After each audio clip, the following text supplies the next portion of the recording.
Hello, and welcome to another episode of Activating Greatness, the show where we dig into what it really takes to lead with purpose, inspire performance, and create lasting impact. As always, I'm your host, Alec McChesney, and every episode we sit down with leaders, thinkers, and changemakers who are unlocking potential in themselves, their teams, and their organizations. Here, we talk about the real stuff, leadership that drives culture, strategy that creates momentum, and the mindset that turns good intentions into game-changing results.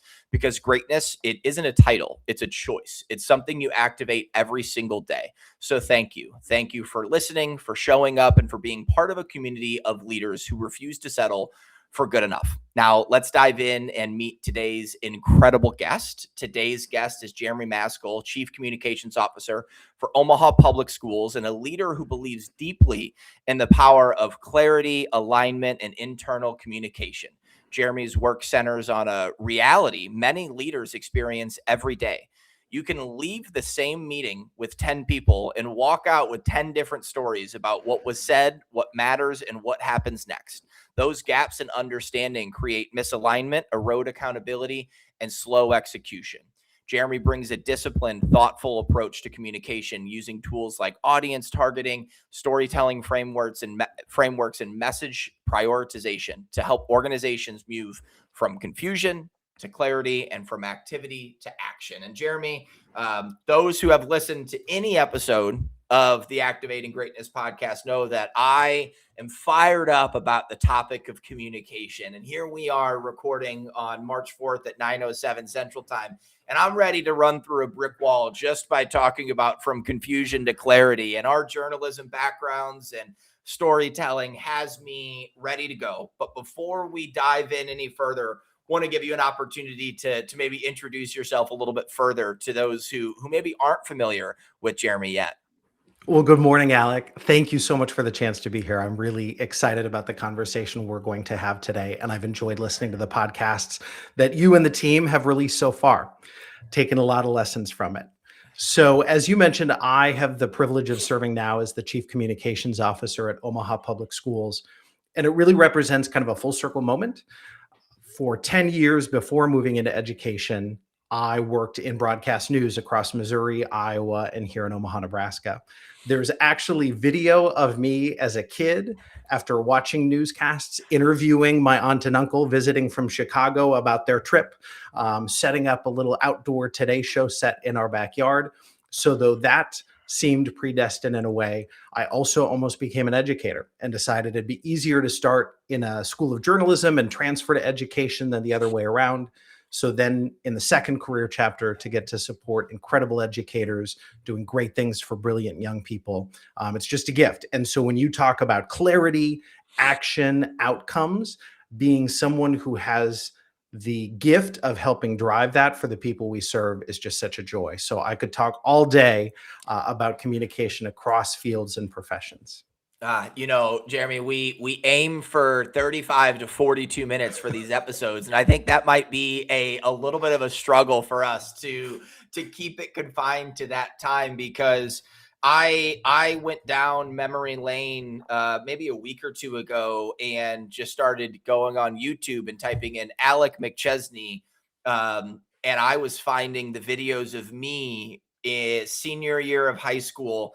No image on the screen, just a black image, and me trying to learn how to have the cadence to call basketball games. And it would be like NBA recap night 2. And I would go through and I would recap all of the games to try to get my cadence down, to get my confidence down. And of course, watching it back made me, a little bit ill on how far maybe we've come. And, I always find it so interesting, this journalism background. Where do journalists end up? And, when I was leaving the Journal Star after graduation, went down to Tulsa and spent some time in Kansas City, and I end up in Lincoln.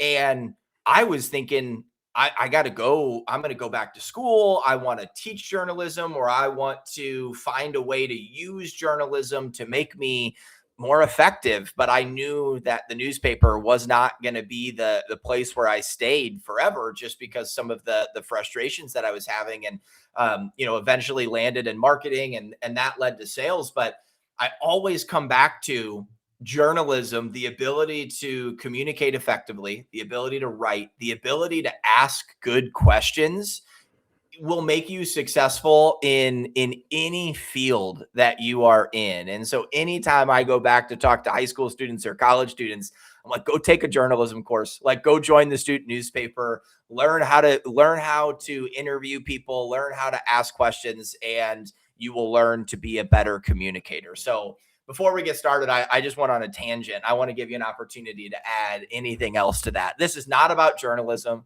We're going to talk about the real stuff, but I couldn't be more excited that we share that background together. Absolutely. And applying it to the podcast and leadership, Alec, one of the things that I'm really thankful for the training that I had is, as you know, if you're a reporter, one doesn't have the option to come back to the newsroom and say, I don't understand this story. I don't understand this topic yet. We had to figure it out. Too often, I believe leaders say it is the employee's responsibility to figure it out. I've said it, I've put it out there, I've written the email, it's on employees to figure it out. And really, when you take the systems approach, it's on us who have the privilege of serving in leadership to make sure our audience has what they need to go do in the next thing. So I listen in a different way with that journalism training, and it's really helped me be more thoughtful about how I serve and support the people around me and coach others to do the same. And I think that's a perfect segue, because we're going to talk today. The episode is really about why communication isn't just sharing information, but it's about creating that shared understanding, the shared framework, and how clarity is the difference between an aligned team and a team that feels like they are running around, chicken head cut off, chaos. Like I can't put two and two together. And I think the other learning from the reporter's lens that I have found super valuable for me is, if I could not explain the story in 350 words to a reader who was either reading it or watching it or, going through the tweets of it, then it wasn't going to land. And very similarly, if I can't get my message across to all of these different audience members, whether that's a team of 3 or a company of 2,000, then it comes back to me too. And so I might think this story is the best, and everybody, it falls on an inactive audience. And so I think some of that communication framework and the clarity is really applicable to this. And that's where I want to start, because in our prep call, you talked about that concept of, you have a meeting as the leader, you think this meeting went unbelievably. You made your point. Maybe you even got excited and clapped a couple of times, and you're like, okay, the team all understands what they need to do. But you have 10 individuals who walk out of that room and they're telling themselves different stories. And whether that story is positive, negative, in between is their own right to do, because when there is ambiguity, they're allowed to create that story in their head. And so I'm curious, in your perspective, why does this happen so often? And what are leaders maybe underestimating about how people receive and interpret their message on a day-to-day basis? It's a loaded question to get started, Jeremy, but it's so important. It's so important.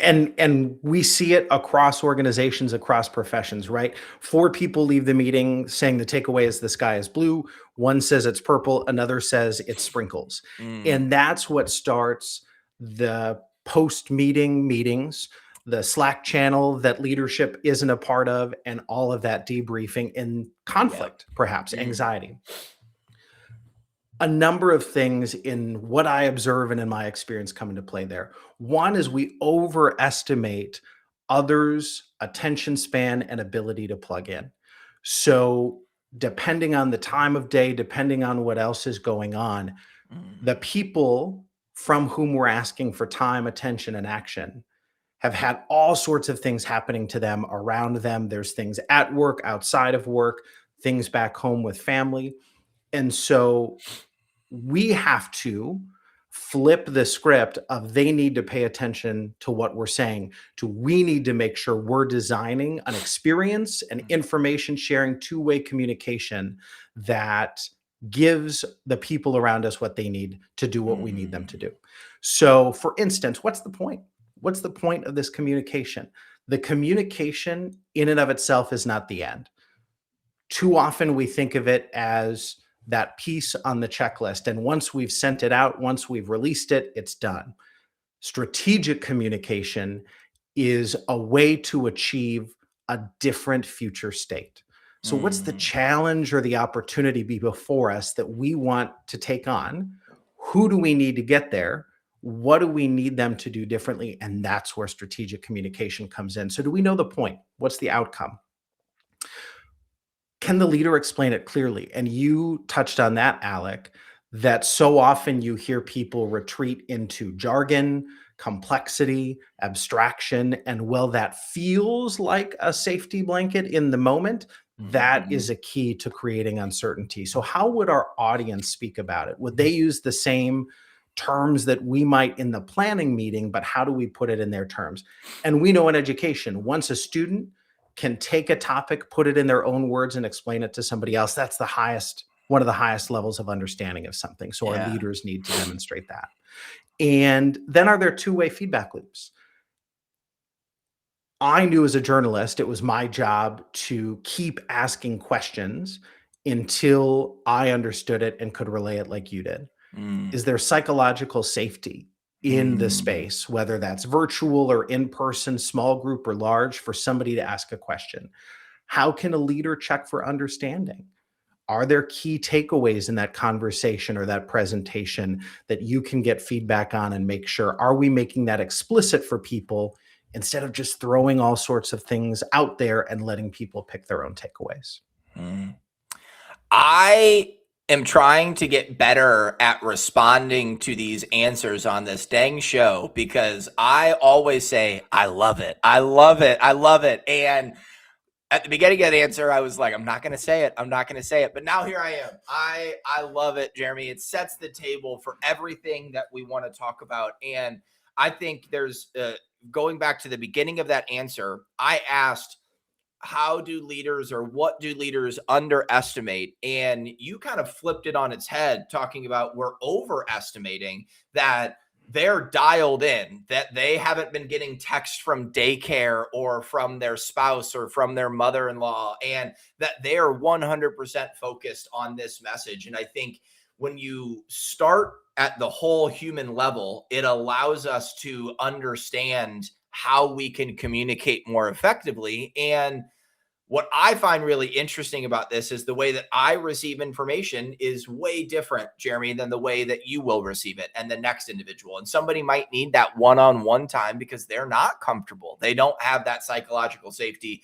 to ask that question. Whereas, frankly, if I'm in a meeting and there's something that is alarming, I don't even raise my hand. I'm just going to blurt it out and say, I don't understand. I don't agree. I would love, more information about this. And that is a pro in some meetings and it's a con in others. So thank you for walking us through that. I do have a follow-up question. I'm not sure if I'm going to use it as my bad podcast question.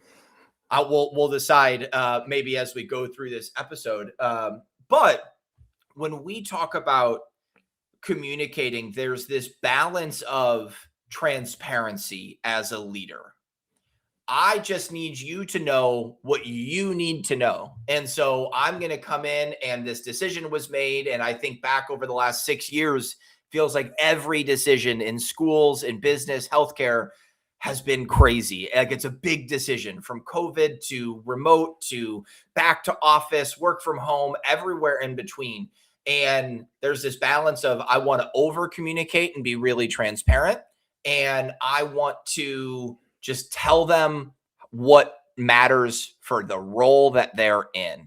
And it's a question at Velocity we get all the time. It's come up on this podcast a couple of times. How can we balance this transparency and clarity, but also we don't give them the farm and we don't tell them everything that went into this decision. We're not taking all of their feedback and incorporating it.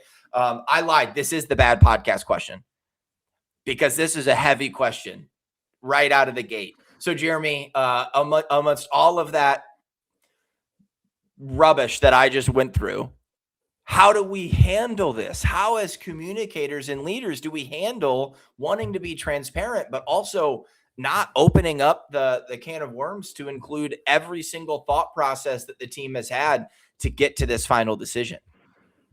Alec, two things come to mind as you talk about a very real challenge, both for systems and organizations, and also for the employees who are forced to adapt and adapt and adapt when they feel maybe at a lot of times they don't have the whole picture as to why they're having to change their approach. Empathy. So the decision makers have to put themselves in the shoes of people who are executing the decision. And recognizing that some people on that spectrum are going to be able to implement the change and say, this is what's expected of me, I'm going to do it. Yeah. Others, the way they show care and investment in the organization and its success is to need to know more. The other thing that comes into that, and I know it's also one of the things we're going to talk about more deeply shortly, is the audience segmentation. Yeah. So what a site leader needs to know to make meaning for the people they lead and serve, and to customize the action being taken or the decision being made for that specific location is more than maybe people they support. Yeah. And we know in research that we've done with the audiences we serve and in general, right? You go past a few sentences of information on a single topic, people are moving on. We get about 8 to 30 seconds of attention oftentimes before the other intrusions creep in. So how can we deliver the top line with enough context for people to know and trust this was a thoughtful approach, grounded in data with stakeholder input to the extent it could be, and where can they find more? So make it snackable up front, but have places for people to find more. That could be a tactic might be a Q&A that people can go find after the staff meeting.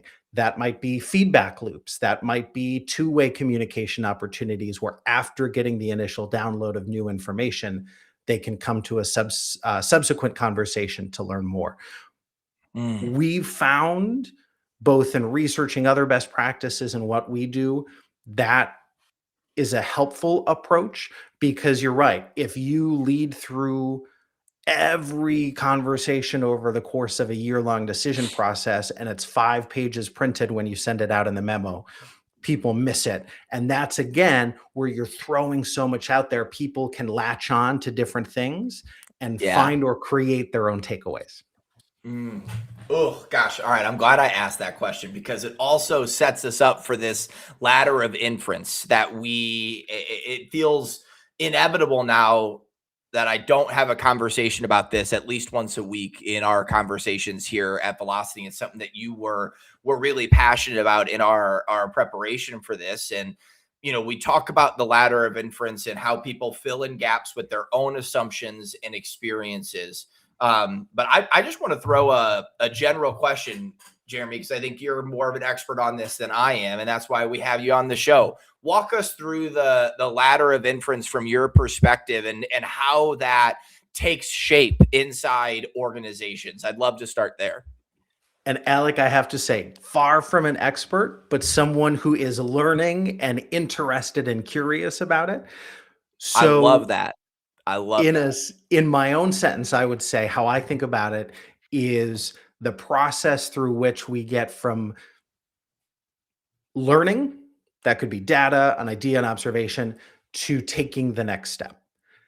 And each step on the ladder is maybe observing data, selecting data, observing data, checking your own assumptions, checking other context, building that shared understanding that's grounded in the data to be able to make the best possible decision. And when we don't take those steps procedurally and consciously, that's where we can jump to assumptions, where we're not getting the open rates on this piece of communication that we want, so it's not working, or the audience doesn't like it, or the product is bad. Those are Mm. all big leaps to make unless you've gone through the process and really there's evidence of that. So I'm always encouraging us to ask, how do we know? We say something in Mm. a meeting, there's a conversation, we're making a judgment on whether something was successful or not. How do we know? What's observable and what's objective before we start layering in? And so for leaders to prevent information recipients from jumping their own ladder of inference, and you just hit on this, we need to efficiently and concisely explain how we got here. Mm. Mm. I'm gonna let that sit for a second because one, I'm gonna pull that out for a LinkedIn snippet, and I'm gonna bring it to a real life situation that a lot of teams are bringing us in on, which is the conversation around AI, right? And I think this is super interesting. Like the ladder of inference and AI, I feel like you could there's so much content to be had within those two topics because more and more companies are saying, hey, we want you using AI and we want this to be effective and everybody, has the right to do it. One person on that team is going to say, AI is taking my job. They are prepping for AI to take my job. Another person is saying, I have no idea what AI is. I'm happy to learn it, but I've got no concept of what is going on. And then a third person is, heck yeah, I'm so glad that I'm getting permission to do this because I've already been doing it on my own and I'm off and running. And that same message that we've given to teams, as we've been brought in to talk about AI and leadership and AI and sales, is being taken in completely different directions because there is no fine line. It is a gray area. It's ambiguous in nature right now, and I kind of bring that back to kind of the .com bubble around journalism. And I joke all the time that if newspapers just bought into the internet, you and I would probably still be working in journalism and at a newspaper, making a lot more money and living healthy lives. But I say I use that example because I think that ladder of inference language sounds really fancy, right? It sounds over here, but when you think about it, it's Jeremy, Alec, Jennifer, and Joe having a conversation, and all of us leaving with different perceptions of that conversation, different perceptions of how Jeremy feels about me versus how Joe feels about me. And I'm taking into account the last conversation that I had. And wait a second, they all of a sudden are pushing AI way more today than they were a month ago. What does that actually mean? Why did we get here? And you can see how quickly it unravels from the data that I do have, to your point, but also I'm going to start pulling in data that probably shouldn't be incorporated into this thought process, but I bring that in to make it mucky and frankly to confuse myself as well. And Alec, as you were saying that so fantastically, I was thinking about conversations that I'm fortunate enough to have with fellow departments, colleagues who serve in communications roles in other organizations. And it's really, in a word, about precision. Because if you know what the success measure is of what we're trying to change, if you know what the desired outcome of this meeting, this conversation, this update is, you can then, with a laser focus, come in and say, does this data speak to that? Is this extraneous? And I want to be careful, especially in a communication role, because we're never talking about manufacturing a story or how we got here, because there's a code of ethics behind public relations practitioners, and we speak the truth. Yeah. And it is about saying, if we need people to do this to achieve the organizational outcome, They need to know and understand this right now. And so how can we make that possible for them? It's on us to deliver that Mm, instead of them to figure it out. And so it's mm, constantly saying, how can we trim this? How can we make it more snackable? Is this going to that outcome and understanding? Is it not? How can we take that out? Precision and mm. that focus is so key. The concept of precision and cutting, right? Like I think back to the days of I would write an unbelievable article and the Kansas City Star sports editor Jeff Rosen would come back and it would be 700 words less, and he was like, we only need this 500, right? We don't need this other information. It's those are elements that will distract the reader from the 500 words that we are trying to put out there. And I think it's a good segue. You hinted at it in terms of the audience segmentation and who we're going to talk to, because The Athletic built a whole program, a business that eventually gets bought by the New York Times on, hey, let's do more. Let's write more because there are enough fans out there that will pay for this concept. And whether that has worked or not is entirely up to you, because I still subscribe. That's a subjective thought process on whether The Athletic has been successful or not. But I bring that example up because they had an ideal reader in their mind and then set out to reach them. When businesses do this, a lot of times they're giving more messaging to a level of VPs or directors, and then the individual reports, especially as you talk about companies that have thousands and thousands of employees across different regions, they might just be getting that final email or an all hands meeting where the CEO pops up and talks for 5 minutes, and most of it is like hip hip parade type of messaging. And so you define this in such an interesting concept about this bullseye target group when planning communication. So hearing that example that I gave, and knowing we're talking both within your world, but also within this world of organizations, walk us through your thought process behind the bullseye target, why identifying that primary target audience is so critical, and how we can actually implement that into our communication. Absolutely. In the context of the school district where I'm lucky enough to serve, our bullseye, if you think from the very core bullseye, that's our publicly elected Board of Education, the elected leaders who are entrusted with leadership and accountability of our school district. The next tightest ring of the bullseye is our senior district leadership. From there, our school leaders. We have 100 fantastic school communities in our district community. Each of them has its own context, group of students that they're serving. So those leaders are really essential. Staff, families, our community at large, students. So we always want to, for communication or changes that impact multiple groups, we want to start at the center of the bullseye and go out. Mm. Other people may choose kind of an echo diagram, a waterfall, but the bullseye, I feel like, has really resonated with people I get to speak with. A couple of things. One, you never want somebody farther out on the bullseye to know something that the center of it does not. The Mm. other thing is, you talk about the 5-minute CEO rah rah, and then people go back to their local sites. The frontline team member is not going to be able to ask a question of the CEO.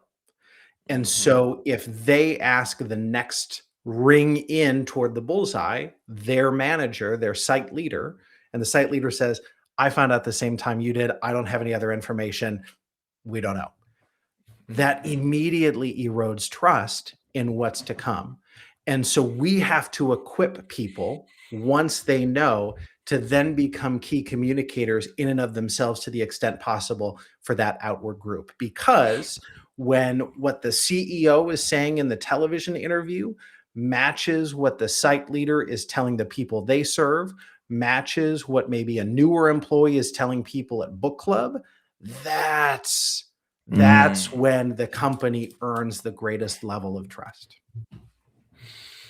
And to me, that's culture, right? Like another topic that comes up all the time here at Velocity and on the Activating Greatness podcast is conversations and communication is really what builds and sustains employee retention and culture. And back in the marketing days, I used to say all the time, if I ask 5 people to give me the value proposition or the story of the company, and I get 5 different answers, then your audience is also very confused, because if your internal people are confused, the external people are confused as well. And so I have kind of fallen in love with this bullseye method, and especially that example that you used, because I've been in both shoes in that situation. I've been the manager and I've been the individual contributor, where I am either asking somebody or somebody is asking me, what the heck is going on? Did you know about this? How does this impact us? And I'm sitting there, kind of hands on my laps, like, hey, I got the email at the same time you did. Let's go find out together. And to your point, even if it doesn't sever anything, it starts to crack, right? That level of communication, that level of trust starts to splinter a little bit. And as an individual contributor, I'm thinking to myself, if my manager didn't know this was coming, how are we going to implement it together? Like, shouldn't they know more than I? And then again, now we go back to that ladder of inference, and I start, wow, is my manager's job in trouble? Is my job in trouble? And you start creating stories that were more likely than not easily avoidable, if you just are intentional with how you communicate through this process. And that's where the empathy comes in too, because as frustrating as it is for you as a contributor to say, how does my manager not know this? The manager is very likely going home frustrated at the end of the day that they were squeezed in the middle of this outward push of information and change, and the team that they feel entrusted with serving, protecting, supporting, coaching, supervising, they can sense that the people around them know they don't know. Nobody wants to be in that position. Now, what I'm talking about is ideals, right? And we've seen over the last 5, 6, 7 years, you don't always have time to release information to site leaders, let them grapple with it, come around to it for a week, and then you go to the next group out in the bullseye. At times, we've had to go in 10, 15, 20-minute increments, because if we don't go that fast, somebody in the third circle is going to share the news on their own, and it ends up on social media to the farthest group out before you can manage that cascade.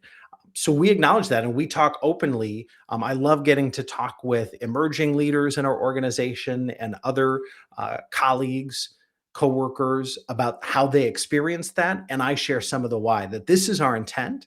Can't always let people have a great amount of time with it, but whenever possible, we strive to honor those concentric circles of employee audiences and community audiences to make sure everyone has what they need to then engage with the next group out. And even to your point, if it is 15 minutes before, but you say, hey, we're going to have follow-up Q&As and everybody's going to have a chance, then the manager can say, hey, we just got this communication as well. We're going to have Q&As next week. We'll have more time and we'll be able to go back and forth. Like, even just having a little bit of that clarity on what's next can also put people at ease. And I think it's a good segue into our final line of questioning before we get into some rapid fire stuff, which is, I believe that great communication also allows us to hold people accountable. And when we talk about accountability, it's a very concrete piece of business. I communicated this, you understood it, we understood each other. Now I can count on you, or I can hold you accountable for that follow through, for that deliverable, for that project. Without that clear communication, we might think we're aligned, but I'm not holding you accountable. So this might be the softball that I'm asking in this recording. But talk me through your thought process on how communication and accountability are so intertwined. And the reason I'm so excited about this is people come to us and they say, we've got bad accountability. And we say, how is your communication? Mm. And that's typically the symptom, or the issue is more often than not the communication. So kind of walk me through your thought process there. Alec, thank you for that, because it really goes back to strategic communication. Mm. Communication in and of itself is not the point. Strategic communication is about helping the group, the organization, achieve the desired future state. So again, what do we want or need to be different? Is there something in the products we offer? Is it a culture difference? Is it a revenue difference? And how do we need people to change their behavior to embrace the opportunity or tackle this challenge? And what communication levers can help us drive everyone there together? I think a lot, I grew up in Minnesota, so a lot of my references are about the water and boating, but I think a lot about crew. And when you watch crew, someone is in one end of the craft calling the sequence, and 2, 4, 6, 8, 10 people are then moving in precision. And as I think about you talking about alignment versus accountability, if that crew team is rowing their boat without a destination, they're aligned, nobody knows where they're going. What's the point? When people are rowing towards the destination, there's a competition, right? There's time. That's accountability, because we know where we're going. There's a SMART goal at the end of it. And by using strategic communication to get people aware of and on board for the changes that we need to make together, I love the different approach that a really great colleague uses, is holding people capable. What does someone need to do what we want and need them to do as a system? It's on us as leaders to give that information, time, coaching, resources. Communication is a part of all of that. And then how do we hold them capable of getting there? So we need to define the success. We need to give people the information and resources they need. And then we need to hold them capable by constantly checking in. And those are where those interim measures of success are really key. So are we putting out communication? How is it being received? An interim measure might be the number of clicks, the number of requests for more information, the number of questions we get back. It's Alec raising a hand in a meeting, showing his care and passion by saying, I've got some concerns. Tell me more. How did we get here? And that lets you redirect, adjust as a leadership team to give more information, adapt messaging, address concerns that you didn't anticipate because people were jumping the ladder of inference to achieve there. So I got out a lot of thoughts on it, but rowing in the same direction is something I come back to a lot. And the accountability, the capability comes in what is success, where are we going, when, and how do we know it? Well, the holding them capable, holding people capable, I've got asterisks and stars all over my notebook for that piece of the puzzle, and certainly going to pull that out on a snippet for LinkedIn, because it's such an interesting perspective when you talk about holding people capable versus accountable. You're also looking at what role do we as the business have to play to help them get there, right? What tools, what resources do they need? And it's a lot different in my mind than saying, hey, Jeremy, here's this task, go do, versus, hey, Jeremy, here's this task, here's the information you need, here's the contact that you should reach out to, here's the internal resource, now go do. And so there's even just a little bit of that framework of how I position that in my mind does make a difference in that conversation. But I come back to your point about strategic communication and knowing your people and how your people want to be communicated to as well, right? And coming back to when you think about that ideal reader, that ideal reader within the bullseye, that first group might have, we need a board meeting. We need to communicate this through. That second group, they might want video. They might want long, we talk about it as the personality traits within DISC and the eagle and the parrot and the owl and the dove. And each of them, the owl needs a ton of information. The parrot wants to know that nothing is changing too drastically and the vibes are still right. The eagle doesn't care about anything. They just want to know that, like, they don't want you to bury the lead. And the dove is kind of like, where's that harmonious feeling as we go forward? Are we all on the same page? And even just knowing what types of groups are within that bullseye, it's just going to make that communication more effective. And it's also going to allow you to hold them accountable, hold them capable as you go forward as a team too. That is so true. And that is a part of leadership. As you get to know your audiences, whether it's your team, the organization, what are the preferences? What are some of the lived experiences that are shared? What happened in the organization before you got there? And that varies, right, by sites that we serve. There may be experiences, history in one part of the organization that another didn't experience. So there are so many ways to get to that, and that could be its own episode. But it's as simple as asking your team, hey, we do a 9 a.m. every day check-in. Is that effective for you? We do a lot of discussion-based brainstorming. How is that working for you? Do you need information in a different way? At a more macro level, that can be asking people what platforms they're using, what level of information they're looking for. And while you can't maybe drill down to individual people at the macro level in the same way, you get a feel. And so there's any number of ways now where people can either search for that information through other researchers or ask it directly of their own people. And that's something we did as an organization last year. We were seeing, since 22-23, some of our internal communications dropping in open rates and engagement. So we asked that question. We said, we're observing this data. Help us fill in the gaps. Tell us more. We got 4 or 5 actionable insights that we leveraged as change ideas for this school year. Open rates jumped 10%.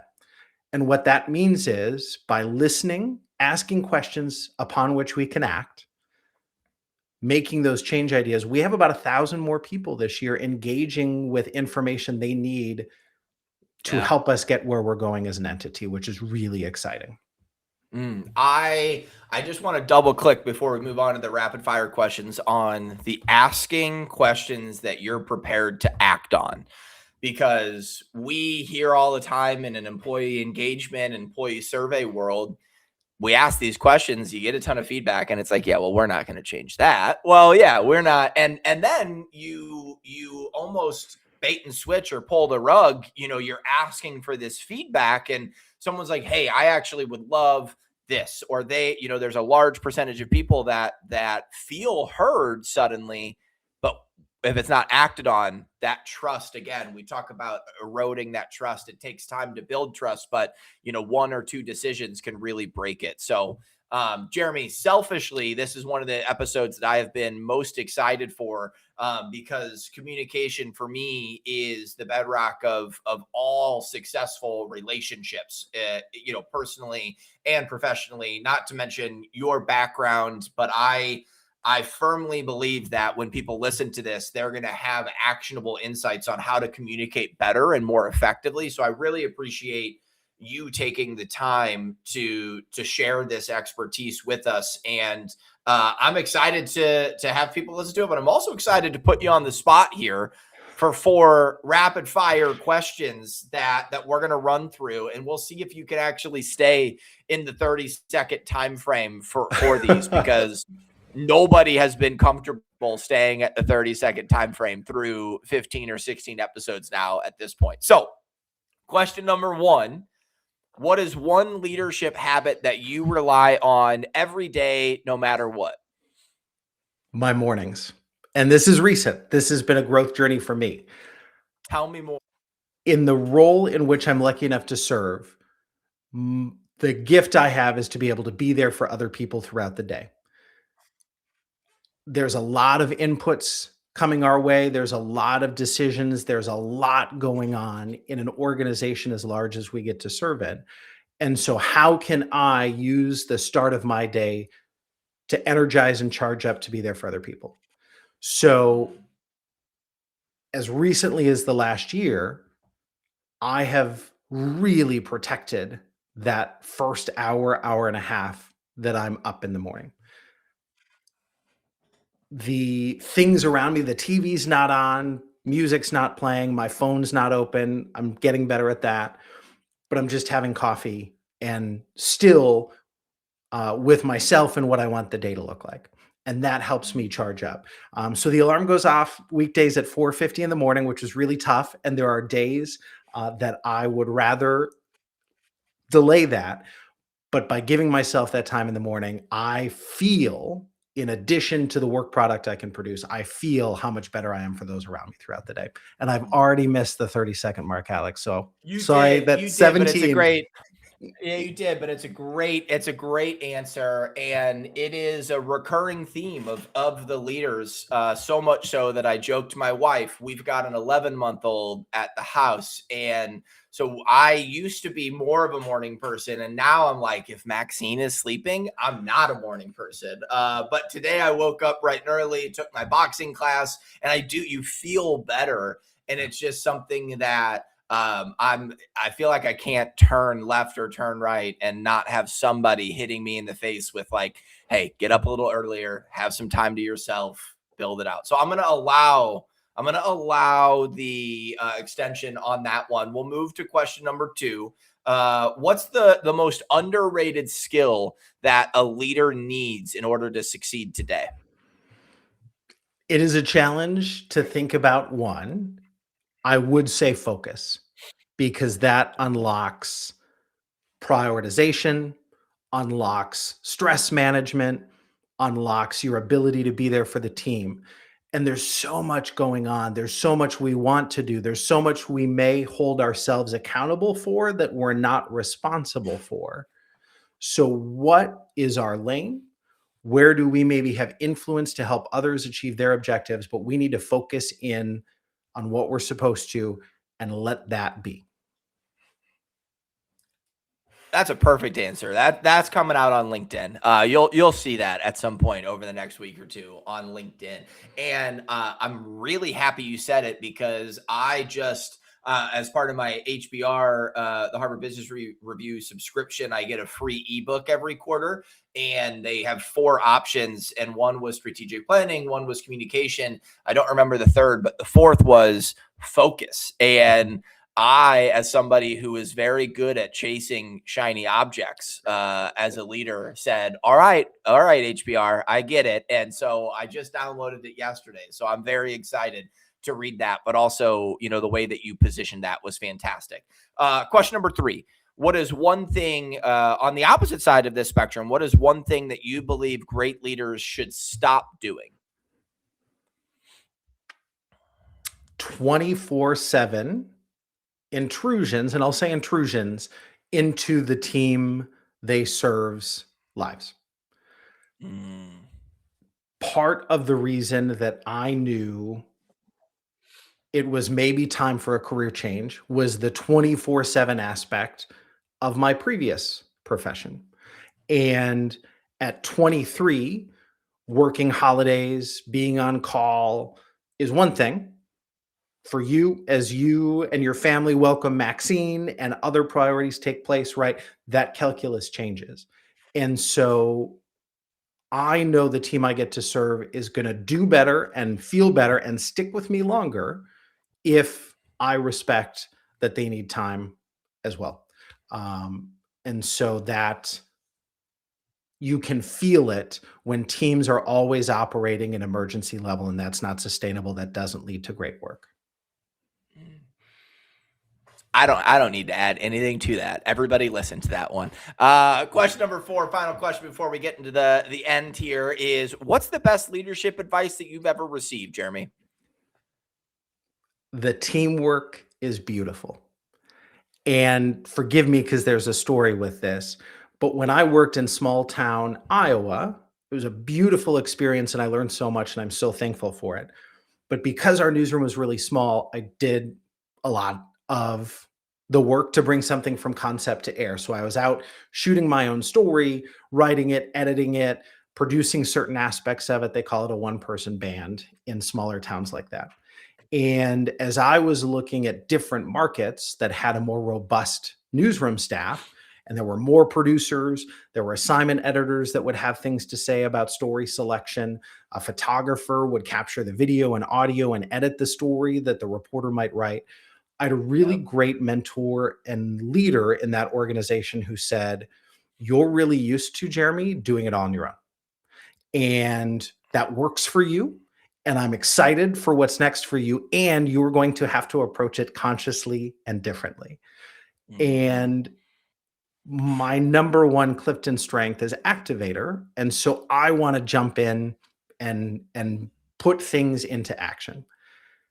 And so I'm really conscious now when the process has a lot of people involved in it by design, when we enhance something, when we catch something that somebody hadn't thought about to prevent audiences from jumping that ladder of inference, when we accomplish next level work product because of that, I pointed out that, hey, Mhm. I get that when we have to engage and there's a lot of cooks in the kitchen, it can feel messy. It feels like it takes longer. It's more complicated. You might have been frustrated, and look at what we accomplished because of that. And maybe that's Yeah. healing the version of me that loved doing it all by myself 20 years ago, but there really is beauty in it. And nothing that I get to do today could be accomplished individually. My whole Mm. role has transitioned from that one person band going out and telling stories in Northwest Iowa to doing everything through teamwork with the people, the brilliant people around me. And that's such an extraordinary thing to think back on. Mm. Man, I'm not even going to say it because I want to, but that was a fantastic answer. I'll allow the story that takes us longer than the 30 seconds. I knew that you and I would have trouble keeping this to a 40-minute episode, but again, one of the things that we pride ourselves here on here at the Activating Greatness podcast is if it's good content, people will listen, and this has been exactly what I wanted it to be, Jeremy. So, final closing question before we wrap up is, who do we interview next? Who is somebody, in your world or world adjacent that you believe is a great leader, that somebody is doing meaningful work that others in our audience can learn from? I am thrilled to recommend Kara Voss. So Kara and I met at the University of Missouri, studied different programs, and watching her make an impact from corporate America into nonprofit work in culture building, in training, in coaching, in continuous improvement, and the connections that she's maintained from one industry to the next shows her authenticity as a leader, her deep knowledge of values, how she merges that with organizational values. In addition to being dear lifelong friends, I leave conversations so energized about how I can do better, insights she has that are applicable to what I get to do. So she'd be awesome.